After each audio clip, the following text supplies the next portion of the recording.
Hello, welcome to Innates academy. നമ്മൾ PSC പരീക്ഷയിൽ ഇംഗ്ലീഷിന് മാർക്ക് കൂട്ടാൻ എന്ത് വേണം? ഉറപ്പായിട്ടും പ്രീവിയസ് ക്വസ്റ്റ്യൻസ് നന്നായിട്ട് വർക്കൗട്ട് ചെയ്യണം. സോ പ്രീവിയസ് ക്വസ്റ്റ്യൻസ് വർക്കൗട്ട് ചെയ്യുന്ന നമ്മുടെ രണ്ടാമത്തെ വീഡിയോയിലേക്ക് എല്ലാവർക്കും സ്വാഗതം. കൂടുതലും വൊക്കാബുലറീസും പിന്നെ എന്താണ് സിമ്പിൾ ഗ്രാമറുമാണ് നമ്മൾ ഈ വീഡിയോ സീരീസിൽ ഡിസ്കസ് ചെയ്യുന്നത്, എല്ലാവർക്കും മനസ്സിലാവുന്ന രീതിയിൽ തന്നെ. സോ നമുക്ക് നേരെ വീഡിയോയിലേക്ക് കടക്കാം. ഒന്നാമത്തെ ക്വസ്റ്റ്യൻ നോക്കുക, ദ സിനോണിം ഓഫ് ഡിപ്പോസിറ്ററി.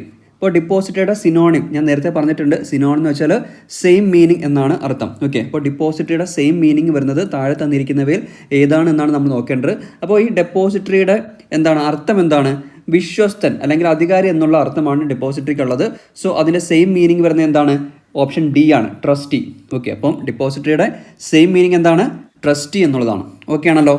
ഇനി രണ്ടാമത്തെ ക്വസ്റ്റ്യൻ നോക്കാം, ആന്റണിം ഓഫ് അബോർട്ടീവ്. ഇപ്പം ആന്റണിം എന്താണെന്നുള്ള കാര്യം ഞാൻ കഴിഞ്ഞ ക്ലാസ്സിൽ പറഞ്ഞിട്ടുണ്ടായിരുന്നു. എന്താണ്? വിപരീത പദം എന്നുള്ളതാണ് അർത്ഥം. എന്താണ് വിപരീത പദം? അപ്പോൾ അബോർട്ടീവ് എന്താണെന്ന് ആദ്യം മനസ്സിലാക്കുക. എന്താണ് അബോർട്ടീവ്? പരാജയപ്പെട്ട അല്ലെങ്കിൽ ബലശൂന്യമായ എന്നുള്ളതാണ് അബോർട്ടീവിൻ്റെ അർത്ഥം. സോ അതിൻ്റെ ഓപ്പോസിറ്റ് വരുന്നത് എന്തൊക്കെയാവും? ഓപ്ഷൻ എ സക്സസ്ഫുള്ളും ശരിയായിട്ടുള്ളൊരു ഉത്തരമാണ്. അതേപോലെ തന്നെ ഫ്രൂട്ട്ഫുൾ, ഫലപ്രദമായ എന്നുള്ള രീതിയിൽ ഫ്രൂട്ട്ഫുള്ളും കറക്റ്റ് ആയിട്ടുള്ള ആൻസറാണ്. സോ രണ്ട് ഓപ്ഷനും കറക്റ്റ് ആണ്. ഈ ഒരു ക്വസ്റ്റ്യൻ PSC ക്യാൻസലുമാണ്. ഓക്കെ, അപ്പോൾ രണ്ടും നിങ്ങൾ മനസ്സിലാക്കി വെച്ചേക്കുക. അടുത്ത ക്വസ്റ്റിലേക്ക് പോവാം. A person who doubt in religious practice. എന്താണ്? A person who doubts in religious practice, അതായത് മതപരമായിട്ടുള്ള വിശ്വാസങ്ങളെ സംശയിക്കുന്നവൻ എന്നുള്ള രീതിയിൽ എന്താണ് അതിൻ്റെ ആൻസർ ആയിട്ട് വരുന്നത്? Option B septic. എന്താണ്? ഓപ്ഷൻ ബി സെപ്റ്റിക് എന്നുള്ളതാണ് കറക്റ്റ് ആയിട്ടുള്ള answer. A person who doubts in religious practices എന്നാണ് സെപ്റ്റിക് എന്നുള്ളതാണ് ആൻസർ. ഇനി ബാക്കി 3 ഓപ്ഷൻ നമുക്ക് നോക്കാം. എന്താണ് സ്റ്റോയിക് എന്ന് വെച്ചാൽ? സ്റ്റോയിക് എന്ന് വെച്ചാൽ സുഖത്തിലും ദുഃഖത്തിലും പങ്കുകൊള്ളുന്നവൻ. എന്താണ്? സുഖത്തിലും ദുഃഖത്തിലും പങ്കുകൊള്ളുന്നവനാണ് സ്റ്റോയിക് എന്ന് പറയുന്നത്. അതേപോലെ തന്നെ തീസ്റ്റ് എന്താണ്? തീസ്റ്റ് എന്ന് പറഞ്ഞു കഴിഞ്ഞാൽ ദൈവവിശ്വാസിയാണ്. എന്താണ്? തീസ്റ്റ് എന്ന് പറഞ്ഞു കഴിഞ്ഞാൽ ദൈവവിശ്വാസിയാണ്. അടുത്ത പാന്തീസ്റ്റ്. എന്താണ് പാന്തീസ്റ്റ് എന്ന് പറഞ്ഞു കഴിഞ്ഞാൽ? അതായത് പ്രപഞ്ചം തന്നെയാണ് ദൈവം എന്ന് വിശ്വസിക്കുന്ന ആളാണ് പാന്തീസ്റ്റ് എന്ന് പറയുന്നത്. സോ ആ 4 വാക്കുകൾ നിങ്ങൾ കൃത്യമായിട്ട് മനസ്സിലാക്കി വെച്ചേക്കുക. Stoic, sceptic, theist and pantheist. Okay ആണല്ലോ. അടുത്ത question, the idiom of bury the hatchet. എന്താണ്? The idiom bury the hatchet, അതിൻ്റെ അർത്ഥം എന്താണ് എന്നുള്ളതാണ്.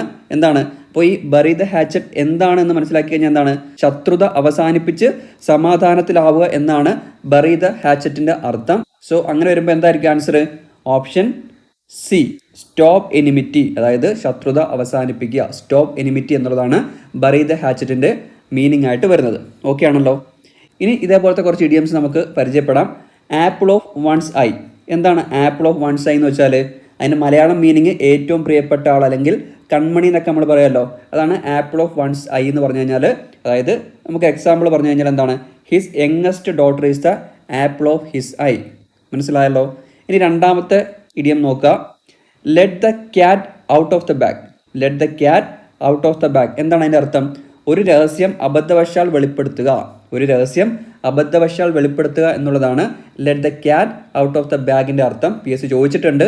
അതിൻ്റെ ഒരു ഉദാഹരണം നോക്കിക്കഴിഞ്ഞാലോ, we planned a surprise party but my brother let the cat out of the bag. അതായത് ഞങ്ങളൊരു സർപ്രൈസ് പാർട്ടി പ്ലാൻ ചെയ്തിട്ടുണ്ടായിരുന്നു, പക്ഷേ എൻ്റെ ബ്രദർ അബദ്ധവശാൽ അത് വെളിപ്പെടുത്തി. ഓക്കെ ആണല്ലോ. അടുത്തത് in the nick of time. In the nick of time എന്ന് വെച്ചാൽ എന്താണ്?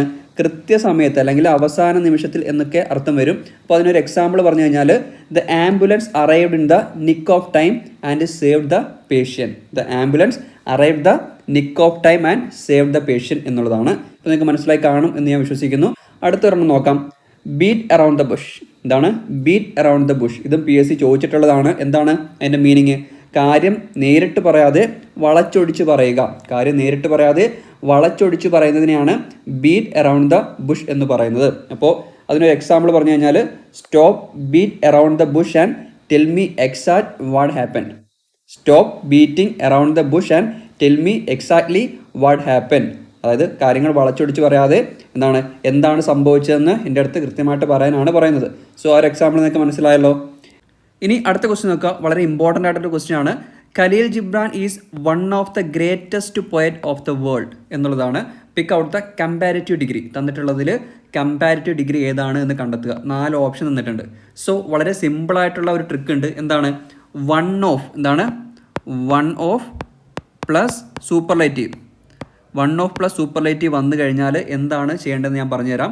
നമുക്ക് ഈ ഒരു ക്വസ്റ്റ്യൻ വെച്ച് തന്നെ നമുക്ക് ആൻസർ കണ്ടെത്താം. ഇവിടെ നോക്കുക, വൺ ഓഫ് വന്നിട്ടുണ്ട് പ്ലസ് എന്താണ് ദ ഗ്രേറ്റസ്റ്റ് എന്നുള്ളതാണ് സൂപ്പർലേറ്റീവ്. ഓക്കെ, അപ്പോൾ ഇങ്ങനെ വന്നു കഴിഞ്ഞാൽ എന്തായിരിക്കും ആൻസർ? ആൻസർ ഉറപ്പായിട്ടും എന്തായിരിക്കും? ഗ്രേറ്റർ ദാൻ മെനി അതർ എന്ന് കാണും, അല്ലെങ്കിൽ എന്താണ് ഗ്രേറ്റർ ദാൻ മോസ്റ്റ് അതർ എന്നുണ്ടായിരിക്കണം. ഇതിൽ രണ്ടിൽ ഏതെങ്കിലും ഉണ്ടെങ്കിൽ അതായിരിക്കും കറക്റ്റ് ആയിട്ടുള്ള ആൻസർ. ഇനി നിങ്ങൾ ഓപ്ഷൻ നോക്കിയേ, ഗ്രേറ്റർ ദാൻ മെനി അതർ അല്ലെങ്കിൽ ഗ്രേറ്റർ ദാൻ മോസ്റ്റ് അതർ ഉള്ള ഓപ്ഷൻ ഉണ്ടോ നോക്കിയേ. ഇവിടെ ഒന്നാമത്തെ ഓപ്ഷൻ നോക്കുക, ഗ്രേറ്റർ ദാൻ മെനി അതർ ഇവിടെ ഉണ്ടല്ലോ. സോ ഇത് നമുക്ക് പരിഗണിക്കാം, വെച്ചേക്കാം. ഓക്കെ, ഇനി രണ്ടാമത്തെ ഓപ്ഷൻ നോക്കുക, ഗ്രേറ്റസ്റ്റ് ദാൻ എന്നല്ലേ. സോ ഇത് അല്ല. അടുത്ത എന്താണ്? Option 3 greater than any other എന്നുള്ളതാണ്. നമുക്ക് എന്താ വേണ്ടത്? മെനി അതർ വേണം, അല്ലെങ്കിൽ എന്താണ് മോസ്റ്റ് അതർ വേണം. സോ ഇതും അല്ല നമുക്ക് മനസ്സിലാക്കാം. അടുത്ത ലാസ്റ്റ് ഓപ്ഷൻ എന്താണ്? ഇവിടെ ഗ്രേറ്റസ്റ്റ് എന്ന് മാത്രമേ ഉള്ളൂ. സോ ഇതും അല്ല. സോ നമ്മുടെ ആൻസർ എന്താണ് കിട്ടിയത്? ഓപ്ഷൻ എ ആണ് കിട്ടിയത്. എങ്ങനെയാണ് കിട്ടിയത്? ഗ്രേറ്റർ ദാൻ മെനി അതർ എന്നുള്ള ആ ഒരു സെൻറ്റൻസിൽ നിന്ന് നമുക്ക് ഈ ഒരു ആൻസർ കിട്ടിയിട്ടുണ്ട്. ഇനി ഇതിന് പകരം വൺ ഓഫ് ദ ഓൾഡസ്റ്റ് എന്നായിരുന്നെങ്കിലോ, വൺ ഓഫ് ദ ഓൾഡസ്റ്റ് എന്നായിരുന്നെങ്കിലോ എന്തായിരിക്കും? ഇവിടെ ഓൾഡർ ദാൻ മെനി അതർ അല്ലെങ്കിൽ ഓൾഡർ ദാൻ മോസ്റ്റ് അതർ എന്ന് ഓപ്ഷൻ വേണം. അപ്പോൾ നിങ്ങൾക്ക് മനസ്സിലായല്ലോ. ഇനി എന്താണ് സൂപ്പർലേറ്റീവ് എന്നുള്ളത് ഞാനിപ്പോൾ പറഞ്ഞു തരാം, നിങ്ങൾ കറക്റ്റായിട്ട് മനസ്സിലാക്കുക. അപ്പോൾ ഈ ഒരു മെത്തേഡ് നിങ്ങൾക്ക് മനസ്സിലായല്ലോ. വൺ ഓഫ് പ്ലസ് സൂപ്പർലേറ്റീവ് വന്നു കഴിഞ്ഞാൽ എന്താണ് ചെയ്യേണ്ടത് എന്നുള്ള കാര്യം മനസ്സിലായല്ലോ. ഓക്കെ, അതായത് സൂപ്പർലേറ്റീവ് വാക്കുകൾ ഉപയോഗിക്കുന്നത് ഒരു ഗ്രൂപ്പിലെ ഏറ്റവും ഉയർന്ന നിലവാരത്തെയോ അളവിനെയോ സൂചിപ്പിക്കാൻ വേണ്ടിയിട്ടാണ്. ഏറ്റവും ഉയർന്ന അളവിനെ സൂചിപ്പിക്കാൻ വേണ്ടിയിട്ടാണ് ഗ്രേറ്റസ്റ്റ് അല്ലെങ്കിൽ സൂപ്പർലേറ്റീവ് നമ്മൾ ഉപയോഗിക്കുന്നത്. ഗ്രേറ്റസ്റ്റ് അല്ല, സൂപ്പർലേറ്റീവ് എന്ന് നമ്മൾ ഉപയോഗിക്കുന്നത്. അതെങ്ങനെ നമുക്ക് മനസ്സിലാക്കാം? സാധാരണയായിട്ട് അഡ്ജക്റ്റീവിനോടൊപ്പം EST നമ്മൾ ഗ്രേറ്റ് പറഞ്ഞല്ലോ. ഇപ്പോൾ ഗ്രേറ്റസ്റ്റ് എന്നല്ലേ പറഞ്ഞത്, ഇപ്പോൾ EST വന്നില്ലേ. അപ്പോൾ ഒരു വാക്കിനൂടെ EST എന്നുള്ള ഉണ്ടെങ്കിൽ അത് സൂപ്പർലേറ്റീവ് ആയിരിക്കും. അല്ലെങ്കിൽ എന്താണ്, ഏതെങ്കിലും വേർഡിന് മുമ്പ് മോസ്റ്റ്, ദ മോസ്റ്റ് ഉണ്ടെങ്കിൽ എന്തായിരിക്കും? അതും സൂപ്പർലേറ്റീവിൽ വരുന്നതായിരിക്കും എന്ന് മനസ്സിലാക്കുക. പിന്നെ എന്താണ്, സൂപ്പർലേറ്റീവ് ആണെങ്കിൽ അതിന് മുന്നിൽ എപ്പോഴും ദ എന്നുണ്ടായിരിക്കും. The greatest. Okay, the greatest. Okay, ഇനി കുറച്ച് എക്സാമ്പിൾ പറയുമ്പോൾ നിങ്ങൾക്ക് അത് കൂടുതൽ മനസ്സിലാവും. എന്താണ്? EST. സാധാരണ EST ചേർത്ത് വരുന്ന സൂപ്പർലേറ്റീവ് വാക്കുകളാണ്. ടാൾ എന്ന് പറയുന്നതിൻ്റെ സൂപ്പർലേറ്റീവ് എന്തായിരിക്കും? ടാളസ്റ്റ്. EST വന്നില്ലേ, ഇതായിരിക്കും സൂപ്പർലേറ്റീവ്. ദായും വന്നിട്ടുണ്ട്, ദ ടാളസ്റ്റ് എന്നാണ് നമ്മൾ പറയുന്നത്. അടുത്ത സ്മോള്, ദ സ്മോളസ്റ്റ്. EST വന്നില്ലേ, ദായും വന്നിട്ടുണ്ട്, ഇത് സൂപ്പർലേറ്റീവ് ആണല്ലോ. അടുത്ത ഫാസ്റ്റ്, ദ ഫാസ്റ്റസ്റ്റ്. സൂപ്പർലേറ്റീവ് ആയതുണ്ടോ? അടുത്തെന്താണ്? ഓൾഡ് വരുമ്പോൾ ദ ഓൾഡസ്റ്റ്. EST സൂപ്പർലേറ്റീവ് ആയതുണ്ടോ? സോ ഇങ്ങനെ വരുന്നതിനാണ് സൂപ്പർലേറ്റീവ് എന്ന് പറയുന്നത്. അതേപോലെ തന്നെ മോസ്റ്റ് ചേർന്ന് വരുന്നവയുണ്ട്. എന്താണ്? ഒരു ബ്യൂട്ടിഫുൾ എന്നുള്ള വാക്ക്, ദ ഓൾറെഡി വന്നു, ദ മോസ്റ്റ് ബ്യൂട്ടിഫുൾ.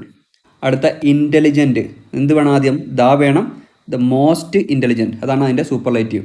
ഇനി എക്സ്പെൻസീവിൻ്റെ സൂപ്പർലേറ്റീവ് എന്താണ്? ദ വേണം, ദ മോസ്റ്റ് എക്സ്പെൻസീവ്. ഇപ്പോൾ നിങ്ങൾക്ക് എന്താണ് സൂപ്പർലേറ്റീവ് എന്നുള്ള കാര്യം മനസ്സിലായല്ലോ. ഇനി ഈ ഒരു ചോദ്യം നോക്കിയേ വന്നിട്ടുള്ളത്. Khalil Gibran is one of വന്നു, പ്ലസ് എന്താണ്? സൂപ്പർലേറ്റീവ് ദ ഗ്രേറ്റസ്റ്റ് എന്നുള്ള വന്നു. ഗ്രേറ്റിൻ്റെ സൂപ്പർലേറ്റീവ് ആണ് ഗ്രേറ്റസ്റ്റ്. So the greatest. അപ്പോൾ ആൻസർ എന്തായിരിക്കണം? ഗ്രേറ്റർ ദാൻ മെനി അതർ, അല്ലെങ്കിൽ എന്താണ്?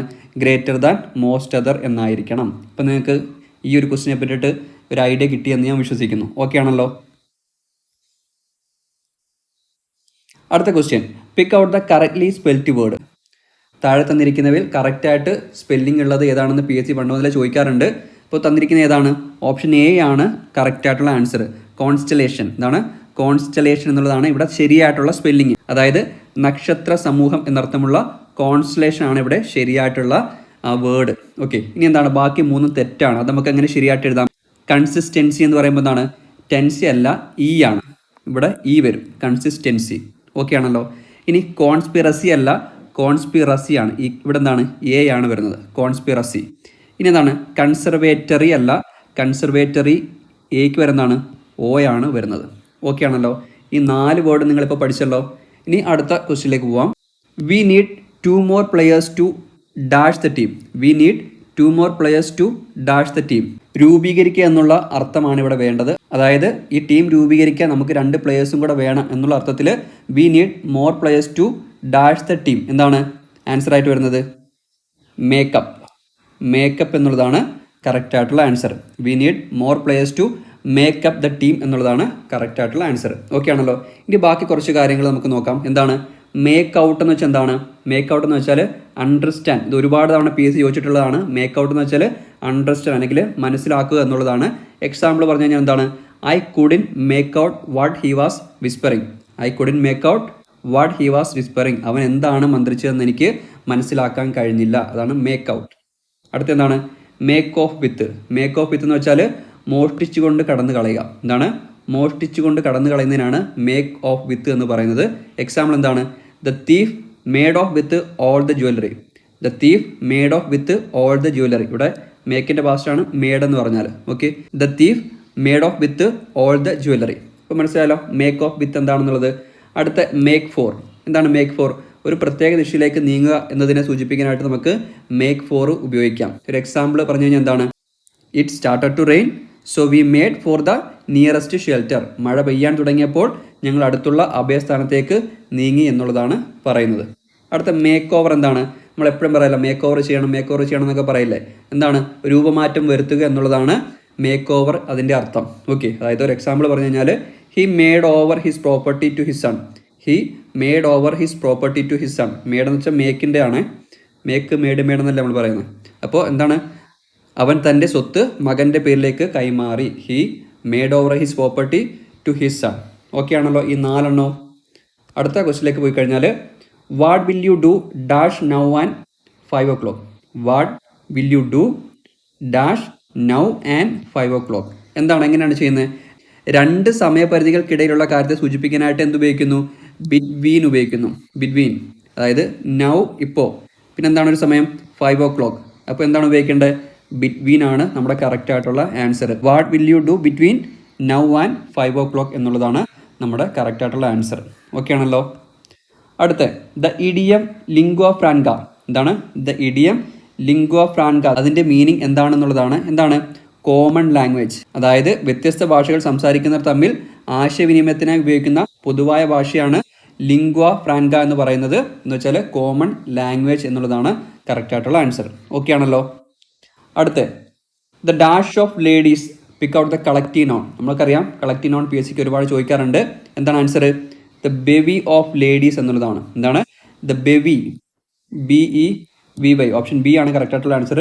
The bevy of ladies. ഇനി ബാക്കി എ ബെഞ്ച് ഉപയോഗിക്കുന്ന എവിടെയാണ്? മജിസ്ട്രേറ്റുമാരുടെയോ ജഡ്ജിമാരുടെയോ കൂട്ടം. എ ബെഞ്ച് ഓഫ് ജഡ്ജസ് നമ്മൾ പറയും.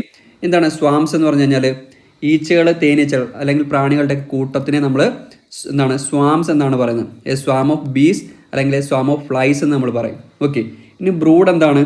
ബ്രൂഡ് എന്ന് വെച്ചാൽ ഒരേ സമയം വിരിഞ്ഞ കോഴിക്കുഞ്ഞുങ്ങളെയാണ് നമ്മൾ ബ്രൂഡ് എന്ന് പറയുന്നത്. എ ബ്രൂഡ് ഓഫ് ചിക്കൻസ് എന്ന് നമ്മൾ പറയും. ഓക്കെ ആണല്ലോ. അപ്പോൾ ഇത്രയും കാര്യങ്ങളാണ് ഈ ഒരു വീഡിയോയിൽ നമ്മൾ ഡിസ്കസ് ചെയ്യുന്നത്. അപ്പോൾ പ്രീവിയസ് ക്വസ്റ്റ്യൻസ് മാക്സിമം വർക്കൗട്ട് ചെയ്താൽ നിങ്ങൾക്ക് ഇംഗ്ലീഷിൽ കൂടുതൽ മാർക്ക് സ്കോർ ചെയ്യാനായിട്ട് പറ്റും. PSCയിൽ വലിയ ചേഞ്ചസ് ഒന്നും PSC വരുത്തിയിട്ടില്ല. ഗ്രാമറും ഇതേപോലുള്ള വൊക്കാബുലറീസ് മാത്രമാണ് PSC പണ്ട് മുതലേ ചോദിച്ചുകൊണ്ടിരിക്കുന്നത്. സോ മാക്സിമം ക്വസ്റ്റ്യൻസ് നിങ്ങൾ പ്രീവിയസ് വർക്കൗട്ട് ചെയ്യുക. സോ വീഡിയോ ഇഷ്ടപ്പെട്ടാൽ ലൈക്ക് ചെയ്യുക, ഷെയർ ചെയ്യുക. നിങ്ങൾക്ക് അടുത്ത ക്ലാസ് ഇതേപോലെ വേണമെന്നുണ്ടെങ്കിൽ ഉറപ്പായിട്ട് കമൻറ്റ് ചെയ്ത് കഴിഞ്ഞാൽ മാത്രമേ എനിക്കത് അറിയാൻ പറ്റുള്ളൂ. സോ ക്ലാസ്സിനെ പറ്റിയുള്ള അഭിപ്രായം നിങ്ങൾ കമൻറ്റ് ചെയ്യുക. അടുത്ത ക്ലാസ് വേണമെന്നുണ്ടെങ്കിൽ അതും കമൻറ്റിലൂടെ അറിയിക്കുക. താങ്ക്